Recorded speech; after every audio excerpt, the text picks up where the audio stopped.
ഖത്തറിന് 24 മണിക്കൂർ സമയം അനുവദിക്കും. ദോഹ, ഖത്താര പ്രവിശ്യകളിൽ ഒളിവിൽ കഴിയുന്ന ഹമാസ് നേതാക്കളെ രാജ്യത്ത് നിന്ന് ഉടൻ പുറത്താക്കിയിരിക്കണം. അല്ലെങ്കിൽ ഇസ്രായേൽ മിസൈലുകൾ ദോഹയിൽ തീ തുപ്പും. ഖത്തറിന് ഇസ്രായേൽ പ്രധാനമന്ത്രി ബെഞ്ചമിൻ നെതന്യാഹുവിൻ്റെ മുന്നറിയിപ്പെത്തി. 2023 ഒക്ടോബർ 7 ഇസ്രായേലിൻ്റെ ഹൃദയം കീറി മുറിച്ചവരുടെ ലിസ്റ്റ് തയ്യാറാക്കി ഒന്നൊന്നായി ഓരോന്നിൻ്റെയും തല ചിതറിക്കുകയാണ് ഇസ്രായേൽ. അവശേഷിക്കുന്ന ചിലരുണ്ട്. അവർക്ക് അഭയം നൽകിയിരിക്കുന്നത് ഖത്തറാണ്. ആ കണക്ക് വീട്ടാതെ യുദ്ധം അവസാനിപ്പിക്കില്ല. ഇസ്രായേൽ ആയുധം താഴെ വയ്ക്കില്ല. തടസ്സം നിൽക്കുന്നത് ആരായാലും ഏതു രാജ്യമായാലും കത്തിക്കുമെന്ന് കട്ടായം പറഞ്ഞിരിക്കുകയാണ് ബെഞ്ചമിൻ നെതന്യാഹു. ആട്ടിൻ തോലിട്ട ചെന്നായ കളിക്കുകയാണ് ഖത്തർ. ഒരു വഴിക്ക് കൂടെ മധ്യസ്ഥ ശ്രമങ്ങൾക്ക് ചുക്കാൻ പിടിക്കുന്നു. മറ്റൊരു വഴിക്കൂടെ ഹമാസ് തലവന്മാർക്ക് സുരക്ഷിത താവളമൊരുക്കുന്നു. ഇസ്രായേൽ ആക്രമണത്തിന് ഇരയാകേണ്ട എങ്കിൽ എത്രയും പെട്ടെന്ന് ഭീകരരെ പുറത്താക്കണമെന്ന് ഇസ്രായേൽ പ്രതിരോധ മന്ത്രി കാറ്റ്സിൻ്റെയും പ്രഖ്യാപനം. അടിമുടി പ്രതിരോധത്തിലേക്ക് വീണ്ടിരിക്കുകയാണ് ഖത്തർ. ഹമാസിൻ്റെ നേതാക്കൾ ഖത്തറിലുണ്ട് എന്നുള്ളതിൻ്റെ കൃത്യമായ വിവരങ്ങൾ പുറത്തു വന്നിട്ടുണ്ട്. ഇതോടുകൂടി ഖത്തർ ഭരണകൂടവും പരിങ്ങലാണ്. ഇസ്രായേലിനെതിരെ ആയുധമെടുക്കാൻ ഓരോ കോണിലിരുന്ന ഒത്തുകൂടിയാണ് ഹമാസിൻ്റെ നേതാക്കൾ. അതിലേറ്റവും പ്രധാനപ്പെട്ട ചില തലകൾ ഒളിച്ചിരിക്കുന്നത് ഖത്തറിലാണ്. ഇതിനു മുൻപ് ഖത്തറിന് പലതവണ ഇസ്രായേൽ മുന്നറിയിപ്പ് കൊടുത്തിരുന്നു. ഹമാസ് നേതാക്കൾ രാജ്യത്തുണ്ടെങ്കിൽ അവരെ പുറത്താക്കണമെന്ന്. ചിലരൊക്കെ പുറത്താക്കി കണ്ണിൽ പൊടിയിടാനുള്ള നടപടി ഖത്തർ സ്വീകരിച്ചിരുന്നു. എന്നാൽ മറ്റു നേതാക്കൾ ഉൾപ്പെടെയുള്ളവരുടെ സമ്പത്തെല്ലാം ഖത്തറിലാണുള്ളത് എന്നതുകൊണ്ട് തന്നെ അവരെ സംരക്ഷിക്കുന്ന നിലപാടായിരുന്നു ഖത്തർ സ്വീകരിച്ചിരുന്നത്. ഇസ്രായേലിൽ വീണ്ടും ചില ആക്രമണങ്ങൾ നടന്നിരുന്നു. അതിന് പിന്നിൽ പ്രവർത്തിച്ചത് ഹമാസ് ആണ് എന്നുള്ളതിൻ്റെ കൃത്യമായ വിവരങ്ങൾ ഇൻ്റലിജൻസിന് കിട്ടിയിരുന്നു. ഇതിനുശേഷമാണ് ഇനിയും തല പൊക്കാൻ ആകാത്ത വിധം ഹമാസിനെ ചവിട്ടിത്താഴ്ത്തണമെന്ന് ഇസ്രായേൽ കട്ടായം നിലപാടെടുത്തത്. അവിടെയാണ് ഇസ്രായേലിന് ചില റിപ്പോർട്ടുകൾ കിട്ടുന്നത്. അതായത് ഗാസയിൽ ഇരുന്നു കൊണ്ടല്ല ഹമാസ് ഇപ്പോൾ ഇസ്രായേലിന് നേരെ നീക്കം നടത്തുന്നത്. തുർക്കി, ഖത്തർ തുടങ്ങിയ ചില രാജ്യങ്ങളിലിരുന്നാണ് ഹമാസ് നേതാക്കൾ ഇപ്പോൾ ഒളിവിൽ കഴിയുന്നത്. അവിടെ ഇരുന്നു കൊണ്ടാണ് കൃത്യമായി പ്ലാനിട്ട് ഗാസയിലെ ഹമാസിലേക്ക് വിവരങ്ങൾ എത്തിക്കുന്നത്. ആക്രമണം ഏത് രീതിയിൽ നടത്തണം എന്നുള്ളതിൻ്റെ ഇതോടുകൂടിയാണ് ഖത്തറിനെ ആക്രമിക്കണം, ഖത്തറിൽ ഒരാക്രമണം നടത്തണം എന്നുള്ള നീക്കത്തിലേക്ക് ഇസ്രായേൽ എത്തിയത്. കാടടച്ച് വെടിവെക്കുന്ന സമീപനമല്ല ഖത്തറിൽ ഇസ്രായേൽ സ്വീകരിച്ചത്. എവിടെയൊക്കെയാണോ ഹമാസിൻ്റെ നേതാക്കളുള്ളത്, താവളങ്ങളുള്ളത്, അതെല്ലാം കണ്ടുപിടിച്ച് ആ മേഖലകൾ ലക്ഷ്യമിട്ടാണ് ആക്രമണം നടത്തിയിരിക്കുന്നത്. ഇത് ഇസ്രായേൽ ഖത്തർ ഭരണകൂടത്തിന് കൊടുത്തിരിക്കുന്ന ഒരു മറുപടിയാണ്. എത്രയും പെട്ടെന്ന് രാജ്യത്ത് നിന്ന് ഹമാസ് നേതാക്കളെ ഓടിക്കണം എന്നുള്ളതിൻ്റെ മുന്നറിയിപ്പ്. കഴിഞ്ഞ ദിവസം ഇസ്രായേൽ ലക്ഷ്യം വെച്ച 4 പ്രധാന ഭീകരരിൽ ഖാലിദ് മിഷേൽ അടക്കമുള്ളവർ ബ്രിട്ടൻ്റെ റെഡ് ലിസ്റ്റിൽപ്പെട്ട ഭീകരരാണ് എന്നുള്ള വിവരവും പുറത്തു വരുന്നുണ്ട്. ഖാലിദ് മിഷേൽ 2023 ഗാസ ആക്രമണശേഷം കേരളത്തിൽ മലപ്പുറത്ത് ഹമാസ് അനുകൂലികളായി അറിയപ്പെടുന്ന ജമാഅത്തെ ഇസ്ലാമിയുടെ യുവജന വിഭാഗവുമായി ഒക്ടോബർ 27 നടത്തിയ പലസ്തീൻ അനുകൂല റാലിയിൽ ഓൺലൈനിൽ പ്രത്യക്ഷപ്പെട്ട ആളാണ്. അന്നു തന്നെ ഇത് മാധ്യമ വാർത്തകളുമായിരുന്നു. ഹമാസ് ഇന്ത്യയിൽ നിരോധിത സംഘടനയല്ല എന്നാണ് മലപ്പുറത്ത് റാലി സംഘടിപ്പിച്ച സോളിറ്റാറ്റി നേതാക്കൾ പിന്നീട് മാധ്യമങ്ങളോട് പ്രതികരിച്ചത്. നമ്മൾ ഒന്നിച്ച് സൈനിസ്റ്റുകളെ പരാജയപ്പെടുത്തുമെന്നാണ് അന്ന് ഖാലിദ് മിഷേൽ മലപ്പുറത്ത് റാലിയിൽ പ്രസംഗിച്ചപ്പോൾ പറഞ്ഞത്. ദോഹ ലക്ഷ്യമിട്ടുള്ള ആക്രമണം ഹമാസിൻ്റെ നേതൃത്വത്തെ ലക്ഷ്യമിട്ടെന്നാണ് ഇസ്രായേൽ ഡിഫൻസ് ഫോഴ്സ് സ്ഥിരീകരിച്ചിട്ടുണ്ട്.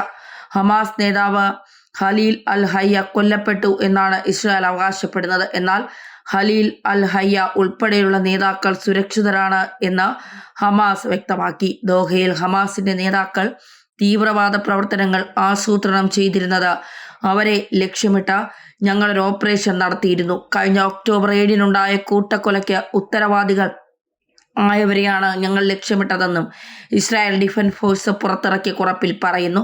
ഞങ്ങൾ ഖത്തർ ഭരണകൂടത്തെ അല്ല ആക്രമിച്ചതെന്നും ഖത്തറിൽ സുരക്ഷിത താവളങ്ങളിൽ കഴിയുന്നവരെയും ഇപ്പോഴും ഇസ്രായേലിന് നേരെ ആക്രമണ പദ്ധതികൾ തയ്യാറാക്കുകയും ചെയ്യുന്ന ഹമാസ് തലവന്മാരെയാണ് ഞങ്ങൾ ആക്രമണത്തിലൂടെ ലക്ഷ്യം വെച്ചതെന്നും ഇസ്രായേൽ വ്യക്തമായി പറയുന്നുണ്ട്. എന്നാൽ ഇത് ഖത്തറിന് ഒരു മുന്നറിയിപ്പാണ്. എത്രയും പെട്ടെന്ന് നിങ്ങൾ സുരക്ഷിതരായി വച്ചിരിക്കുന്നവരെ അവിടെ നിന്നും പുറത്താക്കണം, ഇല്ലെങ്കിൽ ഖത്തർ വെന്ത് വെണ്ണീറാകും എന്നുള്ള മുന്നറിയിപ്പ്.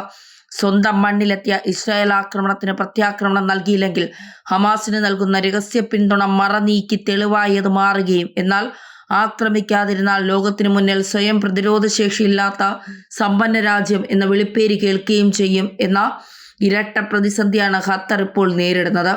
അതേസമയം ഖത്തർ പ്രതികരിക്കാൻ ഇറങ്ങിയാൽ ആക്രമണം കനക്കുമെന്നും പടിഞ്ഞാറൻ അറബ് രാജ്യങ്ങളും നേർക്കുനേർ നിൽക്കുന്ന സാഹചര്യം ഉരുത്തിരിയുമെന്നും യുദ്ധ വിദഗ്ധർ തന്നെ പറയുന്നുണ്ട്. ഖത്തർ ആക്രമിക്കപ്പെടുന്നതോടെ കഴിഞ്ഞ ദിവസം തന്നെ UAE അടക്കമുള്ള രാജ്യങ്ങളുടെ പിന്തുണ ഖത്തറിനെ തേടി എത്തുകയും ചെയ്തു എന്നുള്ളത് ശ്രദ്ധേയമാണ്. ഏതാനും മാസം മുൻപ് ഇറാനെ ലക്ഷ്യം വെച്ച ഇസ്രായേൽ ഇപ്പോൾ ഖത്തറിനെയും നോട്ടം വച്ചതോടെയാണ് കൂടുതൽ അറബ് രാജ്യങ്ങളുടെ ഒത്തൊരുമയ്ക്ക് ഈ ആക്രമണം കാരണമായേക്കും എന്ന് കരുതുന്നവർ ഏറെയാണ്. എന്നാൽ ഹമാസ് ഒരു പാഠം പഠിക്കണമെന്ന് ചിന്തിക്കുന്നവർ അറബ് ലോകത്തും ഉണ്ട്. ഖത്തർ സാമ്പത്തികമായി ഹമാസിന് നൽകുന്ന വലിയ പിന്തുണയാണ് ഈ സംഘടനയെ ഇത്തരത്തിൽ ഭീകരവാദികളുടെ കൂട്ടായ്മയാക്കി മാറ്റിയതെന്ന് ചിന്തിക്കുന്നവരിൽ ഒട്ടേറെ അറബ് രാഷ്ട്രങ്ങളുണ്ട്. $2 ബില്യൺ അമേരിക്കൻ ഡോളറിന് തുല്യമായ തുകയാണ് ഖത്തർ ഹമാസിന് കൈമാറിയതെന്ന് ഇപ്പോൾ പരസ്യമായ രഹസ്യമാണ്. സൗദി അടക്കമുള്ള രാഷ്ട്രങ്ങൾ ഹമാസിനെ തള്ളിപ്പറയുകയും ചെയ്യുന്നു എന്നത് അറബ് രാഷ്ട്രങ്ങൾ ഈ വിഷയത്തിൽ ഒറ്റത്തട്ടിലല്ല എന്ന് വ്യക്തമാക്കുന്നുണ്ടെങ്കിലും അറബ് മണ്ണിലേക്ക് തുടരെ എത്തുന്ന ഇസ്രായേൽ ആക്രമണം അവർക്കിടയിൽ ഐക്യ ശാക്തിക ചേരിക്ക് തുടക്കമിടാനും സാധ്യതയുണ്ട് എന്നാണ് വിവരങ്ങൾ. ജെറുസലേമിൽ നടന്ന ആക്രമണത്തിന് പ്രതികാരം ഹമാസിനെതിരെ തീർക്കും എന്ന സന്ദേശം നൽകുകയായിരുന്നു ഇസ്രായേൽ. 2 ദിവസം മുൻപ് ജെറുസലേമിൽ നടന്ന വെടിവയ്പിൽ 6 പേർ കൊല്ലപ്പെടുകയും നിരവധി പേർക്ക് പരിക്കേൽക്കുകയും ചെയ്ത സംഭവത്തിൽ അന്വേഷണം ശക്തമായി. ഇസ്രായേൽ ആക്രമണം നടത്തിയ 2 പേരും കൊല്ലപ്പെട്ടിരുന്നു. ജെറുസലേമിലെ റമോട്ട് ജംഗ്ഷനിൽ വാഹനത്തിലെത്തിയ 2 ഭീകരർ 2 ബസ് സ്റ്റോപ്പിന് നേരെയും ബസ്സിന് നേരെയും വെടിയുതിർക്കുകയായിരുന്നു. ആക്രമണത്തിൽ കൊല്ലപ്പെട്ട എല്ലാവരെയും തിരിച്ചറിഞ്ഞിട്ടുണ്ട്. 2 വർഷങ്ങൾക്ക് മുൻപ് മുംബൈയിൽ പാക് ഭീകരർ നടത്തിയ ആക്രമണത്തിന് സമാനമായിരുന്നു ഇത്. ഇതിന് പിന്നിൽ ഹമാസ് തന്നെയായിരുന്നു. ഈ സാഹചര്യത്തിലാണ് ഖത്തറിൽ ഇസ്രായേൽ തിരിച്ചടിച്ചത്. ഇതിനെതിരെ വ്യാപക പ്രതിഷേധമാണ് ഇപ്പോൾ ഉയരുന്നത്. അമേരിക്കയുടെ സൗഹൃദ രാഷ്ട്രമാണ് ഖത്തർ. ഇക്കാര്യം ഖത്തർ പ്രധാനപ്പെട്ട പങ്കാളിയാണ്. ഇന്ത്യക്കും ഖത്തർ പ്രധാനപ്പെട്ട പങ്കാളിയാണ്. 7 ലക്ഷത്തോളം മലയാളികൾ ഇവിടെയുണ്ട്. ഈ സാഹചര്യത്തിൽ ഖത്തറിനെ ഇസ്രായേൽ ലക്ഷ്യമിടുന്നത് ഇന്ത്യക്കും അംഗീകരിക്കാൻ കഴിയുന്നതല്ല. കാരണം നമ്മുടെ പൗരന്മാരെ സംബന്ധിച്ച വിഷയം കൂടിയാണിത്. ഇതിനിടെ ആക്രമണം വ്യോമഗതാഗതത്തെ ബാധിച്ചിട്ടില്ല എന്ന് ഖത്തറും UAEയും അറിയിച്ചിട്ടുണ്ട്. ഇസ്രായേലിന്റെ ആക്രമണം ഭീരത്വം നിറഞ്ഞതാണെന്ന് ഖത്തർ ആരോപിക്കുന്നു. ആക്രമണം US-നെ നേരത്തെ അറിയിച്ചിരുന്നു എന്നും ഇസ്രായേൽ മാധ്യമങ്ങൾ റിപ്പോർട്ട് ചെയ്തു. ഇത് അമേരിക്കയ്ക്ക് വലിയ പ്രതിസന്ധി ഉണ്ടാക്കിയിട്ടുണ്ട്. ഹമാസിനും ഇസ്രായേലിനും ഇടയിലുള്ള മധ്യസ്ഥർച്ചകൾ നടത്തുന്ന പ്രധാന രാജ്യമായിരുന്നു ഖത്തർ. ലോകരാഷ്ട്രങ്ങളെല്ലാം ഖത്തറിന് നേരെയുള്ള ആക്രമണത്തെ അപലപിച്ചിട്ടുണ്ട്. ആദ്യമായാണ് ഒരു ഗൾഫ് രാജ്യത്ത് ഇസ്രായേൽ ആക്രമണം നടത്തുന്നത്. പലസ്തീനുമായി നിരന്തര സംഘർഷം തുടരുമ്പോഴും ഗൾഫ് രാജ്യങ്ങളോട് നേരിട്ട് ഏറ്റുമുട്ടലിന് ഇസ്രായേൽ തുനിഞ്ഞിരുന്നില്ല. എതിർപ്പുകൾ നിലനിൽക്കുമ്പോഴും സമാധാന ശ്രമങ്ങളുടെ ഭാഗമായി ഇസ്രായേലുമായി അനുരഞ്ജന വഴിയാണ് ഗൾഫ് രാജ്യങ്ങൾ സ്വീകരിച്ചത്. ഈ വർഷം ഇത് 2ാം തവണയാണ് ഖത്തർ ആക്രമിക്കപ്പെടുന്നത്. ഇസ്രായേൽ ഇറാൻ യുദ്ധത്തിനിടെ കഴിഞ്ഞ ജൂൺ 23-ന് ഇറാൻ ഖത്തറിനെ ആക്രമിച്ചിരുന്നു. അന്ന് ഖത്തറിലെ അമേരിക്കൻ സൈനിക ക്യാമ്പ് ലക്ഷ്യമിട്ടായിരുന്നു ഇറാൻ ആക്രമണം നടത്തിയത്. ഇത്തവണ ഖത്തറിലെ ഹമാസ് താവളമാണ് ഇസ്രായേൽ ലക്ഷ്യമിട്ടത്. സമാധാന ശ്രമങ്ങളിലടക്കം ഖത്തർ നിർണായക പങ്കാളിയായിരുന്നു. പശ്ചിമേഷ്യയിൽ സമാധാനമുണ്ടാക്കാനായിരുന്നു ഇതെല്ലാം.